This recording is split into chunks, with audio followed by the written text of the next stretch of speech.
So now that I've reached my select plateau of knowledge, I'm actually going to drop one more video on y'all, one more nine-dimensional video, and after that, I'm gonna take a little while from doing this to just focus on training and working out. So check it out, right? I just want to drop one more nine-dimensional parable on y'all real quick. So the nine-dimensional parable, what does it consist of? The first four things in the parable represent moral perfection. The first four things in the parable represent moral perfection, quantum vision, or the absolute maximum ability to see things. That's what I'm ultimately trying to put in y'all hands, because it's gonna lead you all back to our life force, to our actual life force government. That's the whole point of me posting these videos and letting you know all these things, and I'm letting you know. So the first four things, what are they? First thing is positive energy. Second thing can be whatever you want it to be, or whatever order you want to put this in. And I'm going to put it in the order of I'm going to go positive and balanced, and then negative, and then quiescent. Those are the first four things right there. That'll give you moral perfection. Once you have full awareness, full acceptance, and full application of why I am saying these first four things are the key to having moral perfection. Once you get a full grasp of it, you'll see why I say it's moral perfection. What are they, honestly? Once again, they are what I will label and describe as the four fundamental human behavioral forces. That's what I will call them. The four fundamental human emotions, or the four fundamental emotional forces. That's what you can call them. The four fundamental human emotional forces. The four fundamental human emotional forces. And there is a positive human emotion, a balanced human emotion, or an upright and steady human emotion, or a negative or evil human emotion. Or you have the quiescent, the stillness human emotion, the one that ain't doing nothing, like all these religious folks out here have us all programmed to believe we should behave towards people who only want to see us lose and have our lives destroyed and ruined. You follow what I'm saying? That's the first four things. The fifth thing, the reason why the people are doing it, I call it the oppressive nature, or the devil of the world, or the current world ethos, or the current world logos, or many different names, one method of operation. Tell all of nature to destroy all of nature. That's what the main thing of this fifth part of the story wants to do. Tell all of nature to destroy all of nature. Other than that, it has no reason for why it does anything at all. No other reason. So we shouldn't be afraid or shouldn't have any sympathy for it as it falls down. We just need to focus on making sure it falls down. So that's the fifth part of the story right there. Remember, it's 9 parts, 9 elements to this story, 9 elements, 9 features, 9 aspects, 9 traits, 9 things that make the story make the sense that it makes. You'll get it later on. So check it. The next part. That was the fifth part. The fifth part of the story is the oppressive nature. Now, what is the oppressive nature doing right now currently in this scenario, in the fifth part of the scenario of this big old parable here? The fifth part of the parable is what it is doing. It is turning the four fundamental human emotions, the four fundamental human emotional forces against all people, all humans. It's turning the four fundamental human emotions against all humans. The fifth part of the story is. And what is it doing right now? It's turning positive energy against us, meaning it's making good things seem like they're evil. Now, no weapon forged against the positive balanced energy shall honestly prosper because they're natural. The only thing is just that our beliefs and our perception can be twisted about how this energy operates to and through us. You follow what I'm saying? And the way it can be twisted is our free will can be taken advantage of. And instead of us following the pathway of one or all four of these fundamental emotions and their setting and their foundational base properties, the reason why we can't is because, like I said, this demon is making all things good seem evil. So in our perception, we would see things as positive to be bad. You follow what I'm saying? It's because of the entrenchment. It's because of this oppressive nature. It's because it won't shut up. You follow what I'm saying? And it's always attacking us at our most vital areas. This demon, this oppressive nature is always attacking us in our most vital areas, always. So before I move on, I'm just going to say this. Every moment of my life from here on out will be dedicated to ensuring that I shut it down. And soon everybody else alive will be on the same page. Why? Because it's stopping us from living our lives. Why are you allowing something around to stop you from living your life? How does it turn the balance nature against us? How does it turn balance energy against us? By imbalancing us. Remember, balance is consciousness. Positivity is soul, subconsciously. The positive energy will be, look, like I said, it doesn't matter.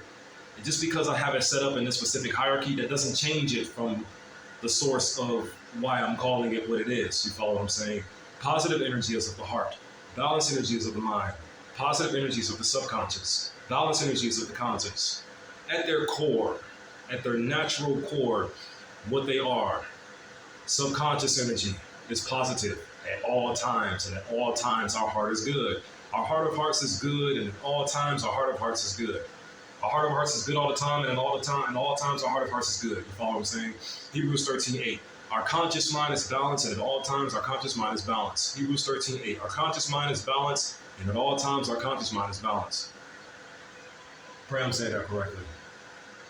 And this fifth element to this story here, it wants to forcefully make us stand on immoral grounds and imbalance our perfectly balanced conscience. You follow what I'm saying? That's what the fifth element of the story wants to do at all times. It is the reason, the entity behind the curtain, the thing behind the curtain. The oppressive nature is. The oppressive nature is the culprit behind the curtain. Moving forward. There's 9 parts of the story though. So what are the last 4? Let's talk about them. So the 6th part of the story. What the oppressive nature is using to turn the 4 fundamental human emotions against all humans. What is the 5th element using to turn the 4 fundamental human emotional forces against all soul people? Remember, I don't see you as human beings, really. I see you as God. We're moving forward. So, what is it using? It is using what can be labeled and described as a sword. This is the 6th part. Sword parable, the 6th part. And what does the sword consist of in real life? Since this is a parable, labeling and describe how the scenario is being mirrored in real life. You follow what I'm saying? This parable is a scenario labeling and describing how a scenario of any kind is being mirrored in real life. I can almost guarantee you this 9-dimensional foundation parable connects to almost virtually any and all things you are possibly dealing with at the current moment in time. I can almost guarantee you it does, but we'll see when I put it online, and maybe it might get some traction, maybe not, who knows. But I know the oppressing body sees it though. The people who are being used as the devil's sword. So what is the 6th part? What is the sword? The sword is what you will label and describe as the white people. But is it all the white people? Well, everybody and their father knows that not all white people are bad. It's just those who are, quote unquote, not bad are still, I want to say, the background of this so-called white supremacy going on. Because remember, in order for you to be supreme, you have to have absolute control over everything you are doing in your day-to-day lives. And no white people on the planet have any control over their own lives at all. And the recessive people are the 6th part of the story. The recessive people are the sword. Right now, currently, you're the devil's sword until something else can be done about that. Right now, currently, all the recessive people who serve this demon are the sword that belongs to it. We'll see how long you stay that way, though, with this parable getting ready to surface. We'll just see. You better thank my gangsters, or you better thank the gangsters, period, soon. The gangsters are going to be your best friends. Then again, they're not. They're not. It's going to be a front. You'll see. But you should still be grateful for them, though. You'll see. So, every white man, every white woman, and every white child on this planet, they are all the embodiment of the devil's sword. They all are. The good ones and the bad ones. The good ones exist so we can see to it that the bad ones may not seem all that bad, but in reality, everything that they do is only for the sole purpose of ensuring you all fail at everything and suffer to death. Why? Because that's what the devil wants them to do. But who are you in which the recessive people or the so-called white people are targeting right now? The 7th part of the story, God's body. God's physical body. That's the seventh part of the story. Every melanated man, woman, and child on this planet is God's physical body. Well, of course, the planet is, and many other things, but according to this parable, I'm gonna just stick to it for right. I'm gonna just say that the melanated people are God's body in the story. Every melanated man, woman, and child alive is part of God's body. And right now, there is a piece of God's body, meaning it was taken from God's body about 6,000 to 8,000 years ago, according to some new stories that surface, and is now being used to pin God's body down by the heart unto the ground as a sword being stuck in its chest, you see. But the thing is, let's never forget, they didn't just up and graft themselves and then up and stick themselves into the heart of the Most High God's body. They didn't just up and do that themselves. It took some effort. It took some trickery. It took some conniving. Let's never forget, everything in reality, this devil is using against us. The fifth part of the story, the oppressive nature. The oppressive nature at its core is using all fundamental aspects of nature against all fundamental aspects of nature. And it just so happens that the sixth and seventh part of the story are both the constituents and or the physical. Well, you got some genetically modified parts of God's body, but then you got the non-genetically modified parts of God's body, but they're still God's body at the end of the day. The sixth and seventh part of this story are God's physical body, And right now, a chunk of God's physical body was snatched off of the original God's body and turned into a sword by the devil and plunged into God to keep him down and imprisoned. What is God being imprisoned down to do, or enslaved down to do?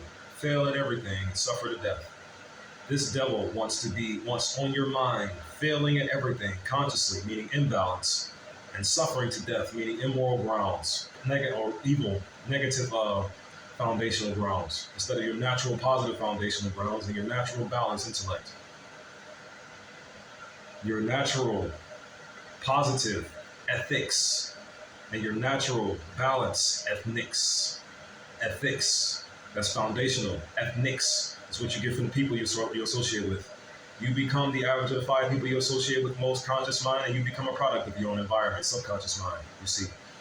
But if your ethical environment is evil, then you too will become this fake evil in which the devil wants you to be, or the oppressive nature wants you to be. And or if you are stupid or lacking knowledge, or if you grew up in this world where they kept all knowledge away from you that you needed to know of as a child, you will grow up with an imbalanced mind because you won't even grow up with your own self intact. You want to know what you're going to grow up with? What they want you to grow up with. An imbalanced mind, and lack of common sense thereof. The sixth part is the sword being drove into the seventh part, which is the black people, or the melanated people globally. The white people are being treated as a sword by the devil right now currently, and being bored into the black people that are actually naturally God's body right now currently. You follow what I'm saying? So that's the sixth and seventh part of the story. Now the eighth part of the story. The eighth part, enter the King of Kings, the King of all kings. How can someone be a king of kings? Or how can someone have a heart of hearts? How can someone have a flesh of flesh? And how can someone have the bone of bone? You want to know how? Because this balanced conscious life force, this balanced and positive life force. By the way, the King of Kings, or Yahweh Shai Yeshua, is both our conscious mind and our subconscious mind. Think about it. King of Kings, conscious mind. Heart of hearts, subconscious mind. Yahweh Shai, Yeshua, or your Jesus, is both the conscious and subconscious mind, and or our inner essential self. You follow what I'm saying? In the eighth part enters him. The eighth part of this story enters the King of Kings. How does the King of Kings enter into this story? Well, first, you're going to gain awareness of the King of Kings, reawakening. Then you're going to accept the King of Kings and who or what he are, your subconscious mind and your foundational grounds. And that'll be the reincarnation. The reawakening and the reincarnation is part 8 of the story. The reawakening and the reincarnation is part 8 of the story. The reawakening to the King of Kings characteristics. Reincarnations of the King of Kings characteristics, meaning the acceptance of them. You know better, you do better, right? How do you know things? How can you know things? By knowing who and or what the King of Kings truly is, cosmic Christ mind, and accepting the characteristics of Christ mind. And now we roll into the final part, the ninth part. The ninth part of this story here. Now, because here's the thing, before I move on, in the eighth part of the story, when the reawakening happens, that'll bring peace of mind. Peace of mind. Let's never forget, right now, we are being attacked in spirit. We are being attacked in spirit primarily. Primarily, we are being attacked in spirit, so that means our minds are being imbalanced. But once we are brought awareness of who and or what our conscious minds actually are, the king of all kings. How can you be a king of kings? By being a part of or inside of all kings as some kind of non-physical essence or some kind of non-physical nature or metaphysical nature. You follow what I'm saying? In other words, Yahweh Shai is the embodiment of spirit of self, or the Yahweh Shai Yeshua is the embodiment of the ethereal realm itself, or astral realm, and ethereal realm itself, both of them. Well, we are the ethereal realm, and we're all one. It's all fused, man. It's all just one. It's all one big spiritual power. It's all one big spiritual power. Just one whole spiritual power that does one whole thing. Give you your abilities to function in your life force government, life force supremacy. So, reincarnation, let me see. Reincarnation is the acceptance of his character. The acceptance and or standing on the grounds of Yahweh Shai's characteristics, or standing on the ground of Yahusha's characteristics, standing on them, operating from them, allowing yourself to be them. You follow what I'm saying? So, real quick though, peace of mind, right? Right now, let's never forget, the devil is attacking us in spirit. The devil is attacking us in spirit. So, once the reawakening happens, what's ultimately going to happen is that the devil is going to come in a bit. Well, the devil is going to remain on the sword, but once the reawakening happens, Yahweh Shai is going to come in and kick the devil off of the sword, or kick the devil off of the body in which the devil has the sword bored into. And then the sword and the body will be exposed and ready to be rebalanced. If that makes sense to you thus far.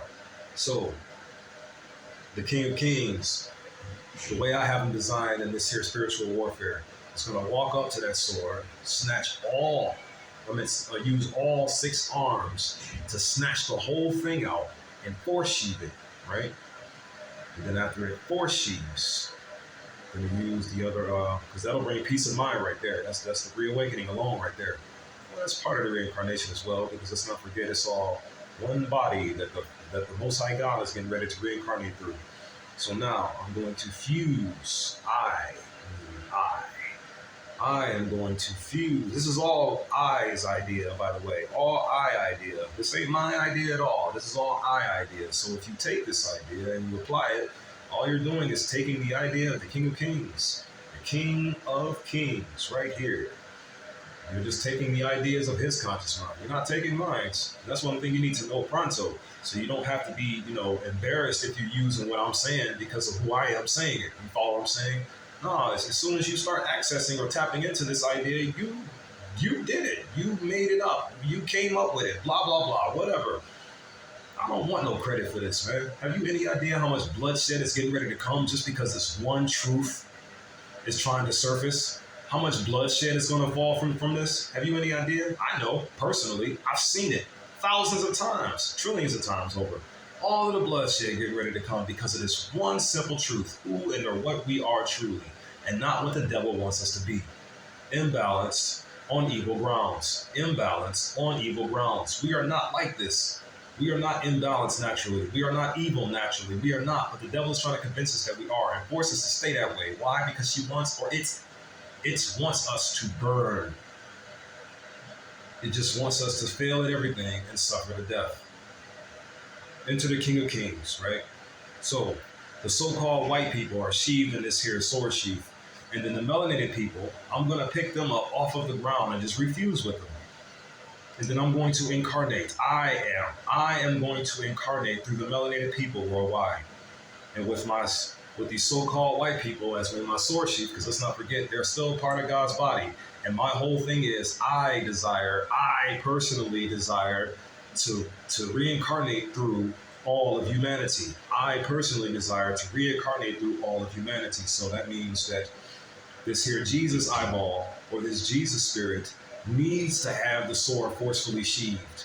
And then it needs to remix with the black people or the melanated people worldwide in order for them to regain their holistic healing properties. Why do we even need to do so much healing? You want to know why we need to do so much healing? Because of this darn old devil, man.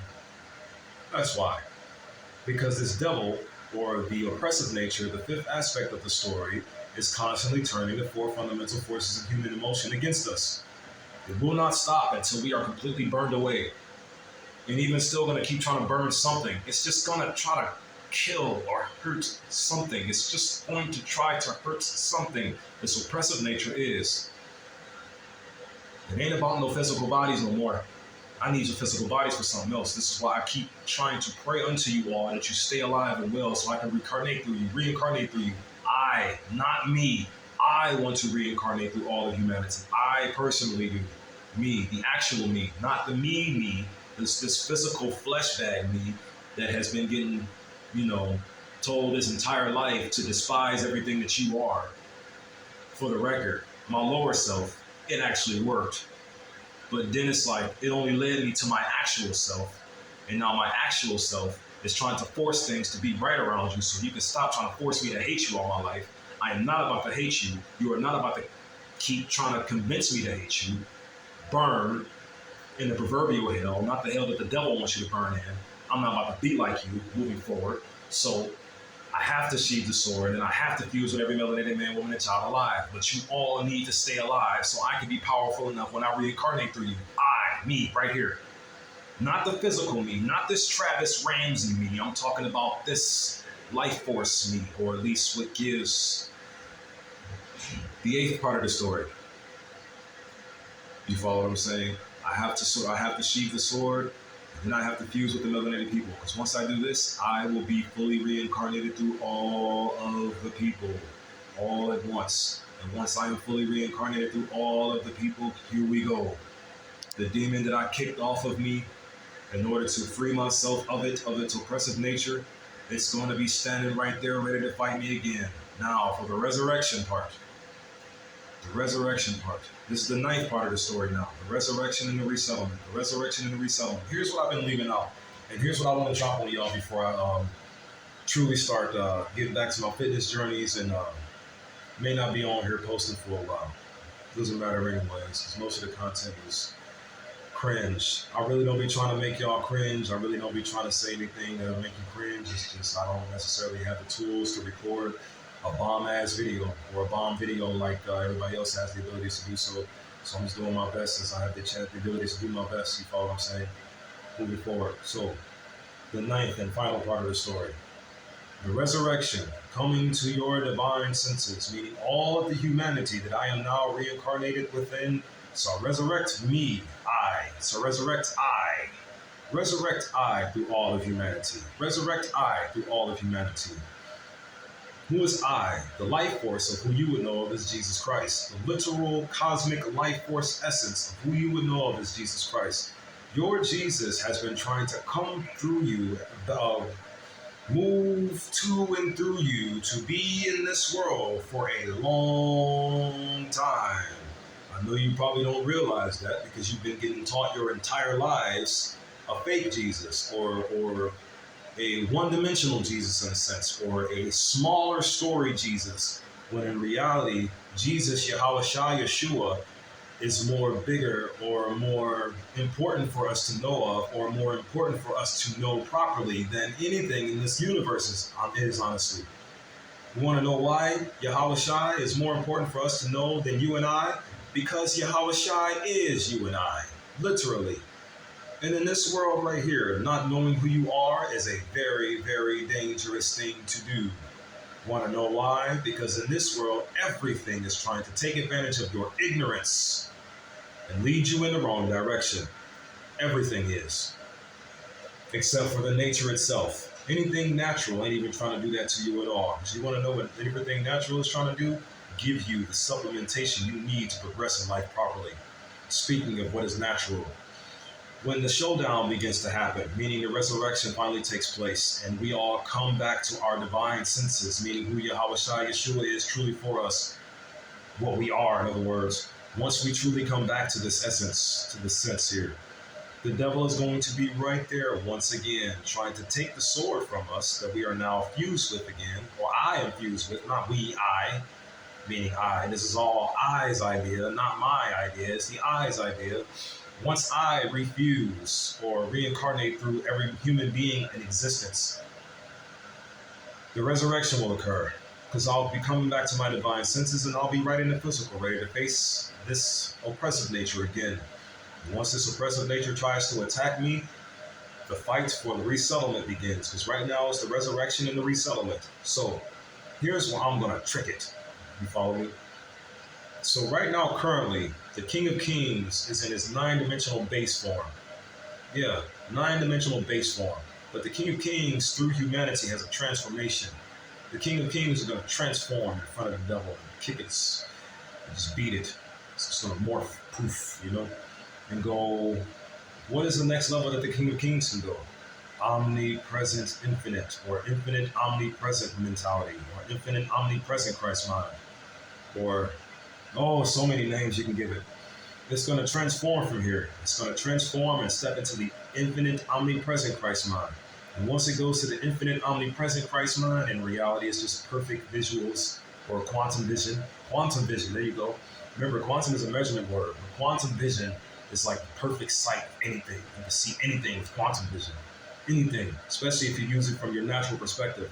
You can use artificial computer quantum technology to make things, but when a human being begins to use quantum energy or the quantum vision or the quantum sense, you will be able to see everything perfectly. Everything in your reality perfectly. This is why I keep saying quantum ego instinct, quantum ego instinct, quantum being the higher self, ego being the connection, and the somatic being the instinct. Somatic. Look up what the word somatic means. SOMATIC, somatic. Look up what that word means. You'll know why I'm saying quantum ego instinct or quantum ego somatic or highest ego somatic. You follow what I'm saying? It all connects, brothers and sisters. So, the King of Kings, to and through the people, are the body that it is now reincarnated in and now resurrected through. The King of Kings is now resurrected through the people. The King of Kings is now resurrected through the people in the 9th part of my story. In his 9-dimensional base form, the resettlement part is getting ready to come. Meaning the jealousy spirit is getting ready, the jealousy oppressive nature spirit is getting ready to attack again, to try to knock you back out and knock me back out, and take over my body again so it can have me fail at everything and suffer to death as always. You follow what I'm saying? Nah, that ain't about to happen this time. So I'm about to morph on it. Morphin' time, you follow what I'm saying? And the next thing you know, I'm gonna step into the Christ infinite omnipresent mentality to and through the people, and then the devil won't be able to mess with me at all. And then we'll just shut it down and subjugate it. We'll shut the devil down and subjugate it for all eternity. And then once we shut the devil down and subjugate it for all eternity, after we transformed into our infinite omnipresent thinking mind, or infinite omnipresent thinking mind, or infinite omnipresent Christ thinking mind, or Christ infinite omnipresent mind, or once we step into our quantum ego instinct, or quantum ego somatic, once we step into our quantum ego somatic, or we tap into our quantum ego somatic, we'll be able to see everything that the devil's getting ready to come with. We'll have all the maneuvers that we need to just shut it down and toss it off a cliff into a volcano. You follow what I'm saying? This is the last parable I want to leave with you. How to bring an absolute total end to the spiritual warfare. This is how you do it. Because let's not forget, what's causing it to be a war in the first place? Because we are naturally ain't war-bound at all. So why in the world are we in any kind of war at all? Why are we in any kind of war? You follow what I'm saying? Ask yourself that question. How and or why are we in any kind of war to begin with? When we ourselves are naturally non-violent people, naturally non-violent. What we do naturally is give life and the ability to live them accurately, because that's what we do naturally. Or at least that's what the quantum ego instinct gives us. Well, then again, the quantum ego instinct is more so of a perfect vision. It's a perfect visual. It's the perfect way to see. And the better you can see, the harder it will be for the devil to take control over you. You are magnificent. Why don't you just accept that? Shalom, shalom, shalom. I just wanted to drop this 9-dimensional foundation parable off on you. Once you get it, once you accept it, and once you apply it, you'll win with it. If you figure out a way to win with it. What is it based off of? The last thing I'm going to close out this video with, as I close all videos out with, peace, love, unity, and advancement to you all, my family. Once again, the King of all kings' characteristical traits consist of peace, love, unity, and advancement to you all, my family.